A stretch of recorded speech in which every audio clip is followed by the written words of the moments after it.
জুমার দিন অনেক ফজিলতপূর্ণ একটি দিন। পবিত্র জুমার দিনকে সপ্তাহের শ্রেষ্ঠ দিন বলা হয়। এই দিনে এমন কিছু সময় আছে যে সময়ে যদি আমরা দোয়া করি আল্লাহ পাকের কাছে, যে দোয়াই করি না কেন আল্লাহ পাক সেই দোয়াকেই কবুল করে নেন। পবিত্র জুমার দিনে আসরের পরে একটি দরুদ শরীফের আমল আছে। কোরআন সুন্নাহর আলোকে সেই আমলের কথা আমি আজকে আপনাদের মাঝে বলবো।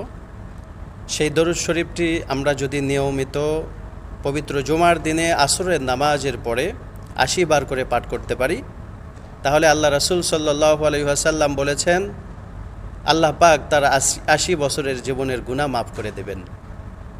সেই দরুদ শরীফটি হলো আল্লাহুম্মা সাল্লি আলা মুহাম্মাদিন নাবিয়্যিল উম্মি ওয়া আলা আলিহি ওয়া সাল্লিম তাসলিমা।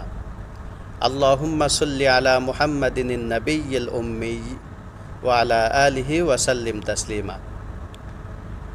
এই দরুদ শরীফটি ভিডিওর ডেসক্রিপশন বক্সে দেওয়া হলো। আমরা দেখে দেখে পড়ব, মুখস্থ করব এবং আমল করব।